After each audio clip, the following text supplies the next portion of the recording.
So I pulled this up and I'm gonna read this to you. This was when you fought on the undercard of Shakur Stevenson, Oscar Valdez. So this was last year.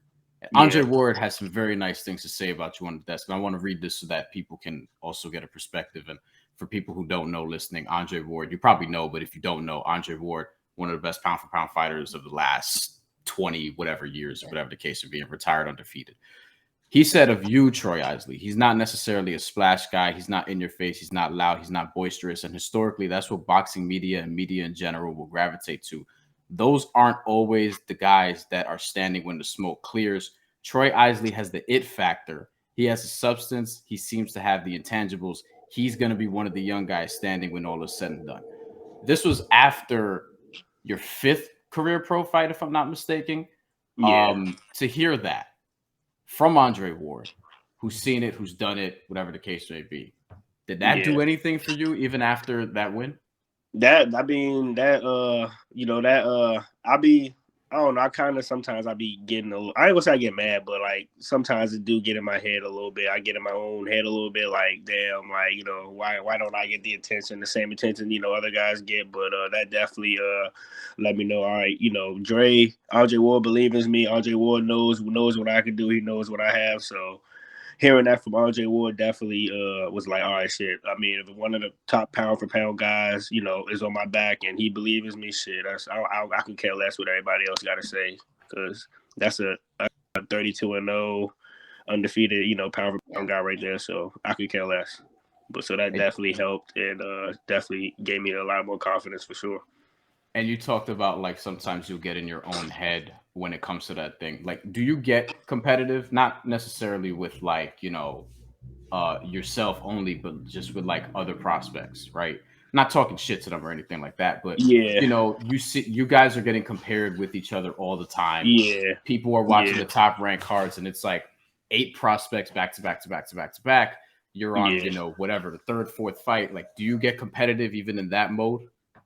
I mean, I ain't going yes and no, because I mean, I look at a lot of the guys there. I'm cool with. I with the amateurs. A lot of those are my Olympic brothers as well. So I Mm. would say I'm getting competitive as a lot more. So it's like I watch what the commentators say, like for my last fight, or like if they say stuff that I didn't do, I just try to improve on that. And honestly, I just really care about what the commentators have to say. Honestly, as long as I'm making the right improvements, I'm good. I'm not really worried about that. You can't really worry too much about trying to please everybody or trying to compete with everybody. You just got to who's in front of you, do what you got to do against them, and you know go about your day. You talked about how, you try to maybe not focus on what they're saying so much, but right now you're obviously in training camp because you got a big fight coming up in April on the Shakur Stevenson card. How Yeah. is training camp going for you right now, and who have you been sparring with? Training camp has been going great for me. Honestly, I'm getting some good rounds with Jesus Ramos out here in Arizona. So I'm training camp has been going great for me. I feel good. I'm already in shape for real. For real. I was in I was already in training camp for about a month. Getting working at home. So I'm good. I'm good. Is there a training camp story, like maybe the toughest camp you've been in to this point? Because you're at the point in your career where like you mentioned Jesus Ramos and he has a Yeah. co-feature coming up on pay-per-view. You're probably Yeah. sparring with a lot of top guys. I believe you sparred with Jesse Vargas at one point. Like, Yeah. Jesse Vargas. who are some of the really tough guys that you sparred from that you feel like you've learned from? And what were those experiences like? A lot of Bud Crawford. I did the Jeff Horn camp, and Kell Brook camp. Swift Jerry Hurd. He did lose both of those fights, but it was good sparring for me. I sparred him for Jerry and I sparred him for the Luis area. But definitely Swift Jerry Hurd. I learned a lot from him. Jesse Vargas. I worked with him before my fifth pro fight, before the April 30th to Secostius Valdez fight, and just sparring in Vegas, just getting a lot of looks as well, and then also me being on the USA team. for those years from 2017 to 2018, going to Kazakhstan, sparring all those nations, Germany, going to like Uzbek, or just going all over the world, seeing all those different styles. That was probably the tougher sparring sessions, because now, when I see those styles, it's like, I ain't gonna say it's easy, but I've seen everything, because I went overseas, I've sparred, those, the Cubans, or, the Kazakhs, or, the Uzbeks and stuff like that. So all those Germany and all that stuff. So I sparred all those countries. So yeah. Yeah. You mentioned you also did some training at the Bud Crawford camp. Who specifically were you sparring with there, and what was that experience like, being around a guy like Bud as well? I was working with Bud, and that's a great experience. Just to even get a call, knowing that one of the pound for pound guys chose you as a sparring partner is, that's, to be getting that call was like, wow, shit, Bud Crawford, chose me out of a million sparring partners, and that was great. And I love, I learned a lot from Red. Me and Red stay getting, rounds in on the pads. Red, that's my guy. And then his strength coach, Jamie as well, Jamie Belt. Me and him did a lot of work together, and, we definitely built a great rapport. It's crazy that you mentioned that, because like, we know that arguably Bud is pound for pound number one on that list, depending on how you slice it, right? Yeah. What was the toughest part about sparring with him? And like, as a fan question, how do you think he would do against a guy like the fight that we want, Errol Spence? I mean, honestly, I'm rocking with Bud. It's a 50 fight. I'm rocking with Bud, honestly. Like, I feel like the toughest, though, I mean, making them adjustments, honestly, like, he got so many levels. I mean, you never really know if a power guy, because if you're doing good, whether you're like, damn, is he taking me serious or not? Like, you know what I'm saying? So, I mean, it's a lot. It's a lot I can learn from him for sure. But, I mean, the whole session was tough, for real.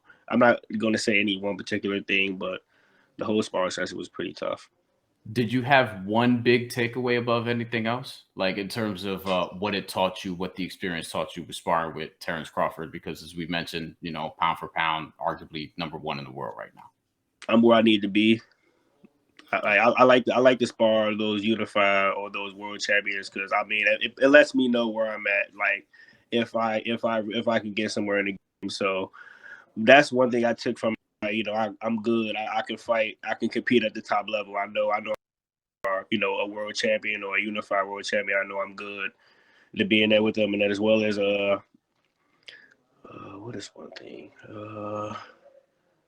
He could punch. I didn't think he could punch, but he could punch. He definitely could punch. You didn't think he could punch? I didn't think he could punch, but I'm 160. So I mean, okay, yeah, I'm 160. I'm not 147. So I was just like, and I was a little heavy. I was probably like 170 something, maybe 180 something, a little heavy, maybe heavier than that. So, but for sure, he definitely could punch for us. Yeah, that's interesting to see that. Like, you could even see that his power translated to your weight class, which kind of brings me to the question of the weight class that you're in right now, middleweight. There's some really big names in that class. When you take a look at your career path and how that's going to go in the middleweight class, like, who are some guys that you would definitely want to get into the ring with? For sure want to get a ring with Felix Cash, Emma Williams. We fought in the amateurs. For sure, definitely Jennebeck Han. Everyone says he's the boogeyman. So for sure, that'd be a test that I would love to, to see if I, for sure, I would love to get in there with Jennebeck. And those are some, for sure. Definitely Charlo, Adame. So there's a lot of guys at 160. How do you feel like you would stack up in that group right now, even though you're still earlier in your career? Yeah. So the timelines are quite aligned, but how do you feel like you would stack up, given, that's probably what you're going to be seeing over the next 2-3 years? I feel like, honestly, I feel like all skill wise, I'm better than all of them. Honestly, I just feel like maybe they got an edge on the power, honestly, but I feel like skill wise, I can match up with all of them. And depending on how I fight them, I would have to get in the ring with them. And I'm more get in a ring with that kind of person than I, figure you out as far as like me studying. Even though I do study film, but I'm still more of a, like, when I get in the ring with you, I don't know what to do with you. but Of all adjust. those, yeah, of all those guys, sorry about that. If of all those guys, is there one in particular do you think you can get by the end of this year, 2023? I don't think so. I don't think not by the end of this year. Maybe beginning of next year or maybe mid next year. Probably not this year for sure. We definitely get in the rankings though this year. The top 15 rankings this year though. I can say that.